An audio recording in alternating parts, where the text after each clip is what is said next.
আদালতের একটি রায়ে চাকরি হারিয়েছেন প্রায় 25,000 শিক্ষক শিক্ষিকা। বাতিল হয়েছে প্যানেল। এরপরের অবস্থা ঠিক কি তার বলে বোঝানোর নয়।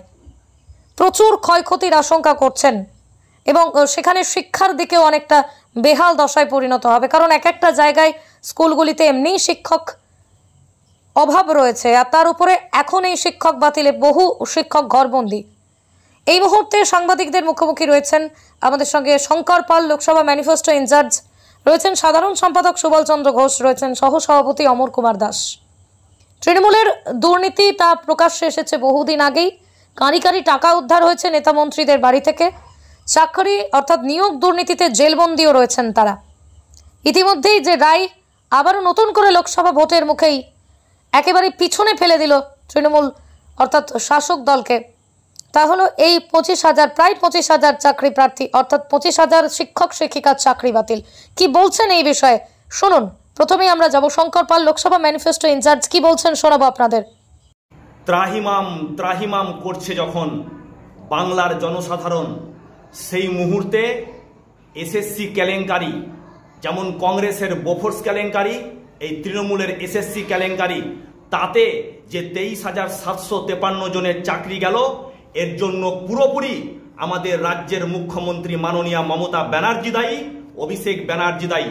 তৃণমূলের প্রত্যেকটা নেতা মন্ত্রী থেকে শুরু করে ক্যাবিনেট একদম কাটমানি তোলাবাজি সিন্ডিকেটে রাজত্ব করেছে। সেই কারণে আজকে বাংলার যুবক যুবতীদের এই বেহাল দশা।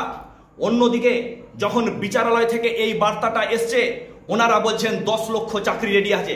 কি করে হতে পারে? উনি 10 বছরে 10টা চাকরি দিতে পারেননি, আজ 10 লক্ষ চাকরির প্রতিশ্রুতি দিচ্ছেন। আবার নতুন ভোট আসছে বলে ভোটমুখী রাজনীতি চলতে পারে না।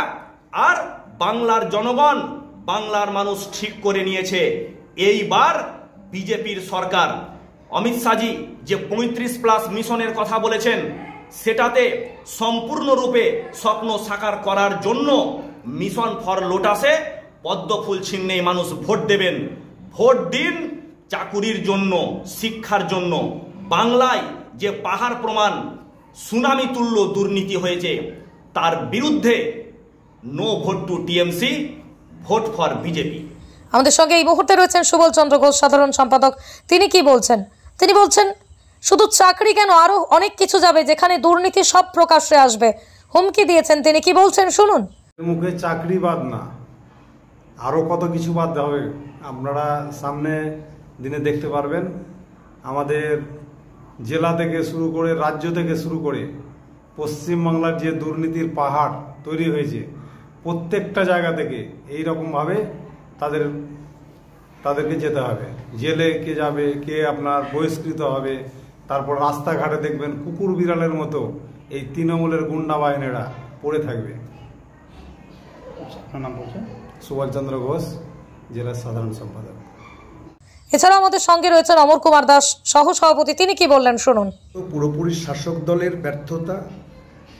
যেখানে মানুষ প্রত্যাশা করেছিল যে একটা শাসক দলের কাজ হচ্ছে সাধারণ বেকার যুবকদের কর্মসংস্থান পাইয়ে দেওয়া, সঠিক জায়গায় সঠিক যোগ্য ব্যক্তিকে সেখানে রিক্রুটমেন্ট করা, সেক্ষেত্রে দেখা গেছে এই সরকার আসার পর বাম আমলে ঘটনা ঘটেছে, সেখানেও দুর্নীতি হয়েছে।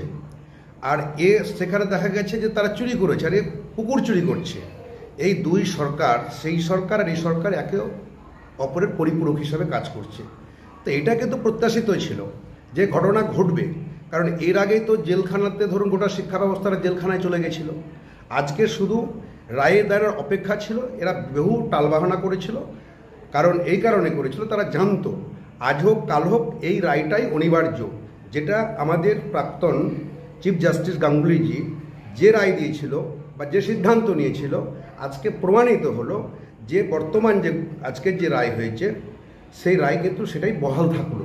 এরা অনেক চেষ্টা করবে, কাটকর প্রবার চেষ্টা করছে যে এটাকে নিয়ে আবার টালবাহানা করব, কিন্তু শেষ রক্ষা ওদের আর হবে না। মাঝখান থেকে কি হলো দেখুন, মাঝখান থেকে বহু এই অসাধুতার কারণে, এই সরকারের এই কারণে যে বহু মাঝখান থেকে বহু মানুষের দেখবেন এরপর কি হবে, বহু ক্ষয়ক্ষতি হবে। তার কারণ মানুষ যেটা প্রত্যাশা করেছিল সেটা প্রত্যাশা তো পূরণ হলোই না। কারণ এই অনিয়ম কিন্তু মানুষ অন্তত একটা খুব পরিষ্কার কথা যে আমাদের এখনও যে একটা বিচার ব্যবস্থার পর যে সাধারণ মানুষের যে আস্থা আবার সেটাই পুনরুজ্জীবিত হলো, যে মানুষ বিচার ব্যবস্থার প্রতি সম্পূর্ণ আস্থা রেখেছে। আর রেখেছে বলেই আজকে যারা প্রকৃতপক্ষে মেধার তালিকায় আছে বা যারা সত্যিকারের যোগ্য তাদের দেখবেন তারাই পাবে, আর যারা অযোগ্য আজকে সেটাই প্রমাণ হয়ে আজকে এই এতগুলো মানুষের চাকরি আজকে বরখাস্ত হলো। এ থেকে মানুষের শিক্ষা নেবে, কারণ যারা দিয়েছে তারা অপরাধী, যারা নিয়েছে এবং যারা এই নেওয়া দেওয়াতে যারা প্রভাবিত করেছে। তো এটা কারা প্রভাবিত করেছে বুঝতে পারছেন, বর্তমান পিসি ভাইপো প্রভাবিত করেছে, তার সঙ্গে যারা শিক্ষামন্ত্রী ছিল, তাদের সেক্রেটারি, চিফ সেক্রেটারি যারা ছিল তারা এটা করেছে। আর তার পাপের ফল এই পরিবারগুলোকে করতে হবে, তার ছেলে মেয়েদেরকে তার করতে হবে। তবে দেখুন, ন্যায় তো ন্যায়ই হবে, তো একটু দেরিতে হলেও সেটা প্রমাণিত হলো। ধর্মের কল বাতাসে নড়ে, আজকে সেই ঘটনাটা ঘটল। সুতরাং সবসময় আমরা এই রায়টাকে স্বাগত জানাচ্ছি। দেখুন, তৃণমূলের ন্যায় আছেটা কি, সে তো শুধু সময়ের অপেক্ষা। আজকে তারা যেটুকু আছে একমাত্র শুধু আইওয়াস, কারণ প্রশাসনের একটা অংশকে তারা কাজে লাগিয়ে এটা টিকে আছে। আর কিছু মাফিয়া তাদেরকে সামনে রেখে ভয়ভীতি দেখিয়ে তারা আছে। শুধু নির্বাচনটা হতে দিন আর রেজাল্টটা হোক, তারপর দেখবেন এই সরকারটা একেবারে দুর্মুষের মতো শেষ হয়ে যাবে। কারণ এই সরকার বলে কিছু থাকবে না, এটুকু বলতে পারি। নাম বলছেন? অমর কুমার দাস, জেলা সহ সভাপতি।